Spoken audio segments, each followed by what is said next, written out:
Salut à toutes et à tous, aujourd'hui 1er avril 2017 et je m'apprête à rempoter mon citronnier. Alors je vais essayer de vous en parler de manière globale, dans le sens où je vais faire un rempotage et en même temps une petite taille et vous montrer un petit peu comment je procède.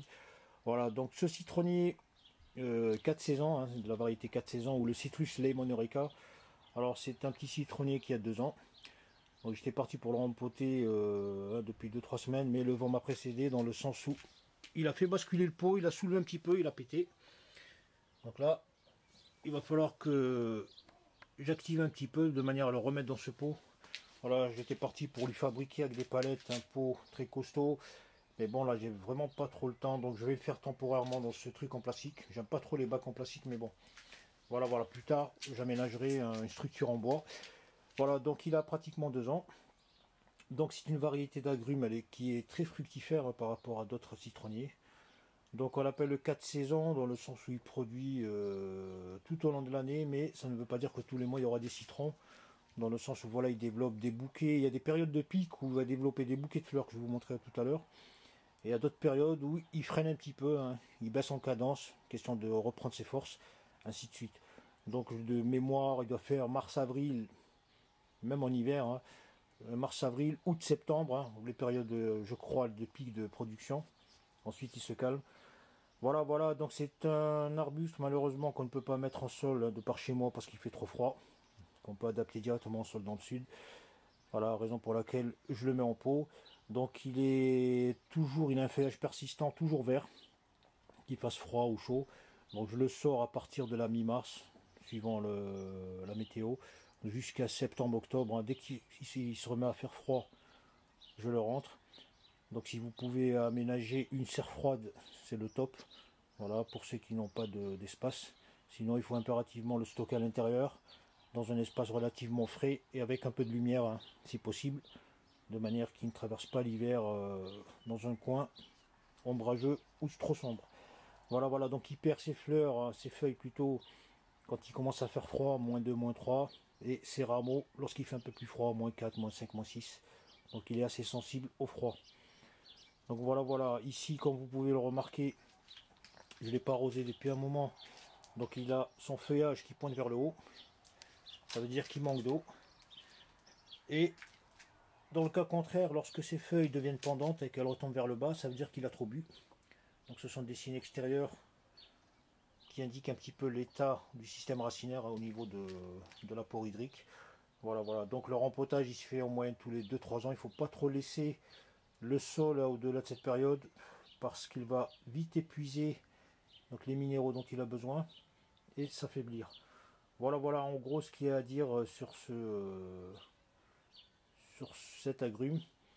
Donc en termes de taille, il accepte la taille très facilement, d'autant plus qu'il est en pot. En même temps, donc ça permet de limiter l'encombrement parce que c'est un végétal qui se développe très vite au niveau des rameaux et donc pour optimiser un petit peu le branchage.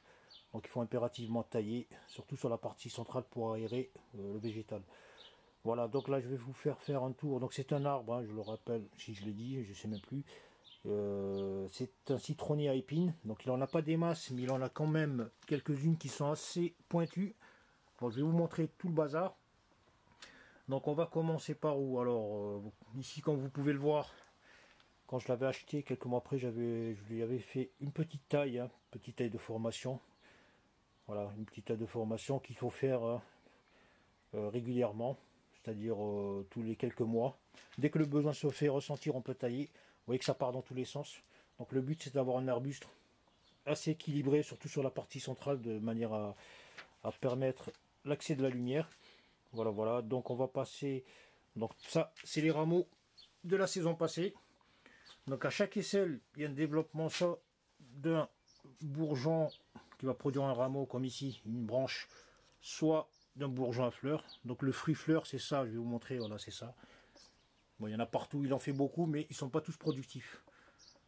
Ce ne sont pas toutes les fleurs qui deviennent des fruits et qui deviennent des citrons. Vous voyez, il y en a partout.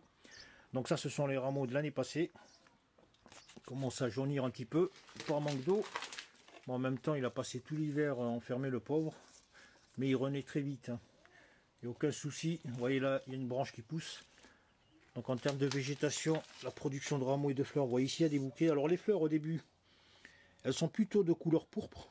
et ensuite elles tendent vers le blanc. Vous voyez comme ici, en plus elles sont super odorantes, elles dégagent un parfum, franchement il est super agréable. Dommage que je ne puisse pas partager avec vous comment dire les parfums. Ici j'ai une feuille qui est perforée de manière régulière, alors je ne sais pas quel type d'insecte est venu s'amuser. Je sais qu'il y a un ou deux insectes parasites qui aiment bien venir loger sur ce... Je pense même qu'il y a des araignées. Bon, là-bas il y a un petit truc, je vais voir. Ouais, c'est régulier, donc ça c'est pas un truc hasardeux. Hein. Il y a un insecte qui est passé par là, qui a perforé de manière propre le feuillage. Donc vous voyez les fleurs, voilà, donc on passe du pourpre lorsque le fruit se développe. Ensuite, deuxième étape, la fleur devient blanchâtre, très parfumée. Et ensuite on a la production du fruit, vous voyez, il commence à se dessiner. Donc il en fait pas mal, hein, la production. Voilà à quoi ça ressemble. Donc d'ici quelques semaines, normalement cette année, je vais réussir à avoir des citrons enfin jaunes. Voilà, je vous le rappelle, il faut quelques 3-4 ans pour qu'il démarre. Hein. Faut pas le stresser. Voilà, le feuillage. Donc le feuillage, les rameaux, ils sont pourpres. Ensuite, ils deviennent vert foncé. Avec une structure, vous voyez, un peu, ça fait un peu plastique. Hein, ça fait feuille, comment dire, plante artificielle. Voilà, les bouquets, il y en a un peu partout. Vous voyez, ça se développe par 3, 4, 5. Et il y en a ici. Donc première étape, je vais percer la base du pot. Donc je vais utiliser un fourré à bois de 12 mm. Alors pourquoi à bois? Parce qu'il y a la pointe, vous voyez, ça fixe très bien le plastique et ça permet donc de percer directement. Donc je fais 4 trous. Maintenant je vais verser un lit de caillasse, hein, de la pierre ramassée dans le jardin tout simplement. Voilà, là je suis prêt à préparer mon savon mélange. Alors d'habitude, chaque fois que je fais un arbre ou un arbuste, je prépare, donc je prends du terreau fait maison, de la terre de jardin. J'ai du marc de café, donc qui a été séché, donc je le prends à partir des capsules que je laisse sécher. Bon là j'ai plus de poudre de coquilles d'œufs. Vous voyez tout ça, ce sont des, comment dire, des coquilles d'œufs qu'on conserve. Donc on utilise pas mal d'œufs et on a des quantités astronomiques de coquilles. Donc en général je la réduis en poudre. Alors tout simplement que la coquille elle se dégrade très très lentement dans le temps, donc ça sera un apport nutritif très long pour le végétal. Et ensuite il y a de l'ortie. Alors l'ortie, je l'utilise même pour les plantes dans le potager. Déjà ça sert à protéger les systèmes de racinaire de pas mal de plantes comme la tomate par exemple. Alors en général je m'y prends 2 semaines avant, le 15 mai, je creuse des trous, je coupe finement, donc ça c'est de la grande ortie de jardin qu'on trouve dans tous les jardins pratiquement, donc évitez de l'arracher, préférez la couper même si elle vous dérange, parce qu'elle sert à pas mal de choses. Et je m'en sers notamment pour mes besoins alimentaires personnels, puisque j'en fais de l'infusion, des soupes et des boissons fraîches, et même que ma femme se moque de moi en me traitant d'homme de Cro-Magnon. Alors pourquoi? Tout simplement parce que l'ortie, hein, pour ceux qui l'ignorent, c'est très réputé pour être très riche en pas mal de minéraux comme le calcium, il y a du magnésium, du manganèse, il y a quoi, du soufre, il y a du chlore, et surtout c'est très riche en fer. Alors les épinards à côté, c'est vraiment du pipi de moineau. Donc puisque là on est sur des quantités de fer, hein, si vous avez des carences en fer, consommez de l'ortie en soupe ou en, je sais pas moi, en salade ou même en infusion ou en boisson fraîche, vous allez voir, vous allez repartir comme en 14. Là normalement j'aurais dû faire de la coquille d'œuf, où est l'objectif, en poudre. Mais avec le temps, ça va se diluer avec l'eau. Sous l'effet de l'eau, ça va libérer pas mal de minéraux, donc le calcium. J'en mets pas des masses. Hein. Donc le premier apport sera apporté par les feuilles d'ortie. Donc il faut savoir que ça se dégrade très vite au bout de 3-4 semaines, sous l'effet de la chaleur et de l'eau. Donc ça va apporter des nutriments à court terme. Voilà, du marc de café. Vous voyez, je prends le marc de café. Une petite poignée comme ça, je la disperse. Donc ne jetez pas votre café, on peut s'en servir aussi bien pour faire du jardinage que pour faire du nettoyage des trucs, des tâches ménagères. Et c'est très riche, c'est de l'or noir qu'il ne faut pas jeter. Ensuite, ici, donc je prends la grande ortie urticante. Alors je fais toujours comme ça, je la prends. Donc elle pique dans un sens mais pas dans l'autre, parce que l'épine elle est plutôt vers le bas, donc on peut la saisir avec la main et couper comme ça. Je vais faire des petits fragments et elle va se dégrader très vite. Lorsque vous faites la tomate par exemple, pensez toujours à faire de cette manière pour renforcer les pieds de tomate. Ils sont vigoureux, très costauds, et vous renforcez, on va dire, leur immunité. Voilà, je fais comme ça avec tous les... Voilà, j'en mets un bon paquet, hein, un bon bouquet, faut pas hésiter. Ça se dégrade très vite et ça devient du nutriment pour le système racinaire. Donc c'est pas la peine d'aller dans la grande distribution dépenser de l'argent, parce que à portée de main on a pratiquement tout ce qu'il faut. Alors on essaie de couper de cette manière pour vous donner un petit peu de... Habituellement je le fais avec le sécateur, c'est plus rapide, et je coupe plus fin.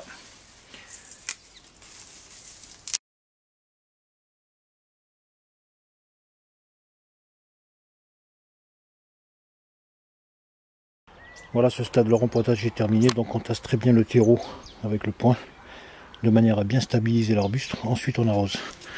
Donc il faut un arrosage assez copieux, même s'il faut s'y reprendre 2-3 fois. Il faut impérativement que tout le volume de terreau de terre soit trempé. Donc des fois là au début, vous voyez, ça stagne, c'est normal. Le temps que l'eau se ferait son chemin. Suite à quoi il faudra donc rajouter une petite couche. Voilà, pour terminer, je vais procéder à l'étape de la taille. Donc lorsque je l'avais acheté en 2015, courant avril-mai, je l'avais laissé végéter jusqu'à l'été 2016. J'avais procédé à une taille d'été, une taille verte très légère. Là, je vais plutôt pratiquer une taille un peu plus sévère, dans le sens où l'arbuste, comme vous pouvez le remarquer, c'est un peu étalé de manière aléatoire. Donc le but de la taille, c'est bien sûr de corriger la croissance de l'arbre et de lui donner une forme plus esthétique. Voilà, donc on voit bien qu'il y a des rameaux qui sont plus longs que d'autres. Il y a une partie qui est plus vide. Donc le but, c'est d'équilibrer. Comme je vous l'ai dit, l'arbuste, donc le citronnier, supporte très bien la taille. Voilà, de temps en temps, on régularise un petit peu sa forme de manière à lui donner une croissance équilibrée et harmonisée. Voilà, surtout sur la partie centrale, qu'on éclaire un petit peu pour permettre au soleil d'entrer, parce qu'il y a pas mal de fruits qui se développent au centre. Donc voilà, pour vous donner une idée, donc je l'avais acheté en 2015, avril-mai. Donc lorsqu'il m'a été fourni, il avait cette taille, à peu près à 20 cm du sol. Donc c'est très facile de déterminer la croissance du bois d'une saison ou d'une année. Donc quand je l'ai acheté, donc celle-là je vais l'enlever. On le voit très facilement dans le sens où le bois ancien, il tend un peu vers le marron. Donc vous voyez l'écorce qui ressemble à de l'écorce de melon vert, vous voyez. Donc on a toujours des bourrelets lorsque s'arrête la croissance. Donc on va bien le voir ici par exemple. Et le bois qui suit donc est toujours plus clair, donc on le voit là. Donc ça c'était première croissance. Alors je vais tourner un petit peu parce qu'on ne voit pas bien, voilà. Donc ça s'est arrêté ici en 2015. De 2015 à 2016, donc il y a une croissance d'environ 25-30 cm, et plus le temps passe, plus le bois est plus long. Donc ça s'est arrêté ici. Voilà, ce serait bourrelet. Donc il y a à peu près 28 cm. On le voit ici, vous voyez, le changement de couleur. Donc le bois le plus récent est toujours plus clair. On peut le voir ici aussi. Voilà, 2015. C'est comme un peu les strates terrestres, hein. On peut définir les strates, donner un âge aux strates. Donc ça monte jusqu'ici. Voilà, là ça n'a pas cru de beaucoup. C'est arrivé jusqu'ici. Ensuite c'est reparti ici. J'ai dû faire une taille. Donc il y a une croissance là environ 30 cm. Ainsi de suite. Là on va le voir aussi. Donc il y a toujours un décalage de couleur. Et vous voyez la petite bague là, le bourrelet là, juste ici. Au niveau de mon pouce. Bon, c'est pas évident à voir comme ça. Voilà, voilà, donc on a la croissance de 2016. Ensuite il y a la croissance de 2017. Donc à partir de mi-mars, la première semaine de mars, la première dizaine. Donc on a des nouveaux rameaux qui se développent. Toujours aux aisselles, c'est soit des fruits, soit des branches, de futures branches, de couleur pourpre au début. Ensuite elles vont vite tendre vers le vert, donc un vert assez foncé, pour donner des feuilles très souples et longues de cette forme. Voilà, voilà, donc pour la taille, je vais commencer, donc sécateur toujours nettoyer à l'alcool. Il faut impérativement supprimer toutes les bactéries, les gerbes qui pourraient traîner sur le tranchant. Voilà, donc je vais couper déjà celle-là, vous voyez. Donc celle-là ne sert plus à rien, elle était cassée. Ainsi que celle-là qui est au centre, vous voyez. Donc j'essaie de vous donner une vue assez correcte pour vous laisser imaginer. Donc cette branche ici, elle part vers l'extérieur. Donc je vais pas la toucher, je vais cisailler ici, de manière à éclairer le centre. De toute façon, lorsqu'on taille, même si on se plante, on pourra se rattraper plus tard, puisqu'il y aura encore des rameaux. Voilà, donc j'ai libéré cet espace, vous voyez. Donc ici, je vais laisser pousser.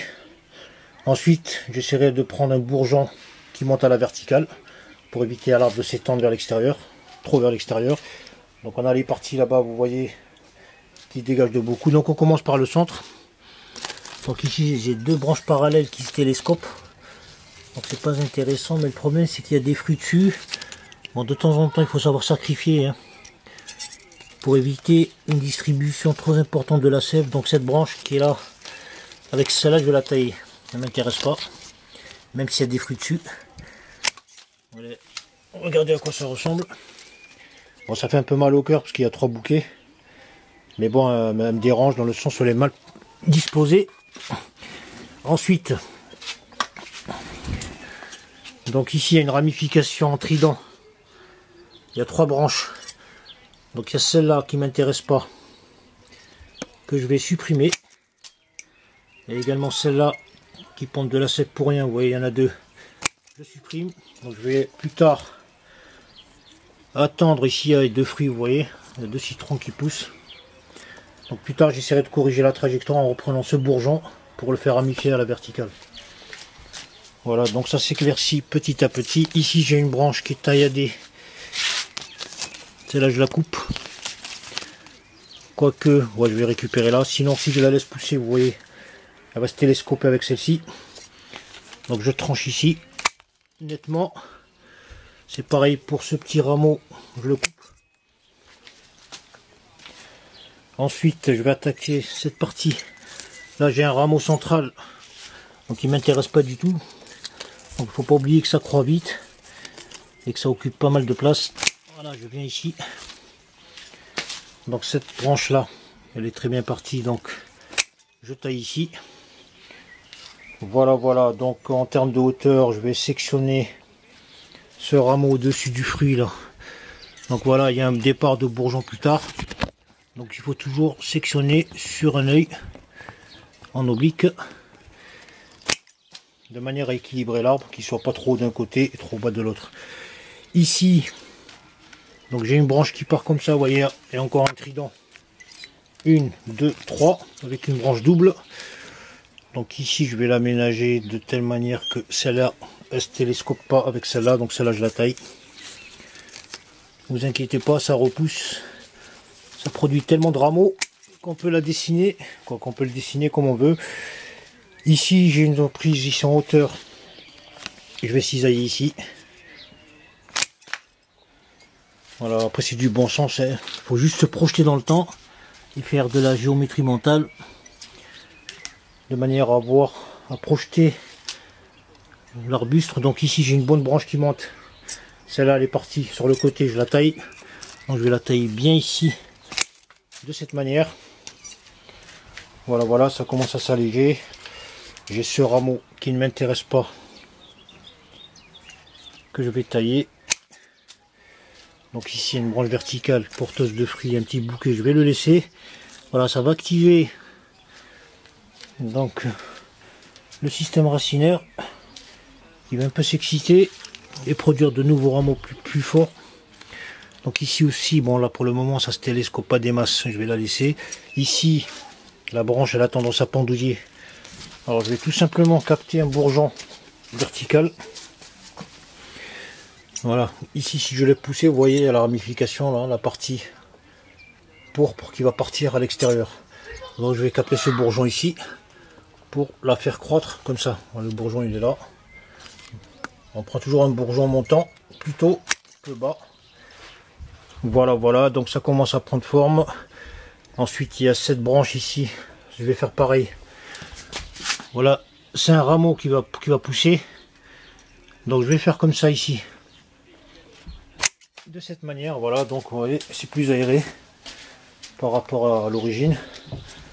Donc il va me rester 1, 2, 3. Donc ensuite on regarde, c'est à l'œil. Bien sûr on pourra revenir. On n'est pas obligé de faire tout d'un coup. de manière à ne pas exciter trop l'agrume. Voilà, voilà, il y a cette branche qui part en bas. Allez, je vais la tailler parce que celle-là aussi, elle est trop basse. Voilà, équilibré. Là, on a qu'une charpentière de 3, 4, 5. Celle-là, encore qu'elle n'est pas porteuse de fruits.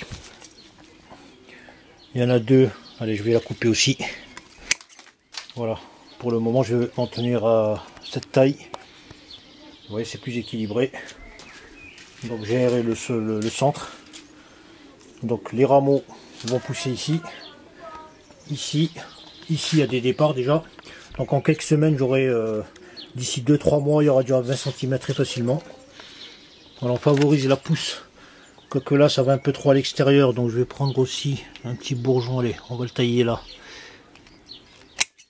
juste à la limite du fruit.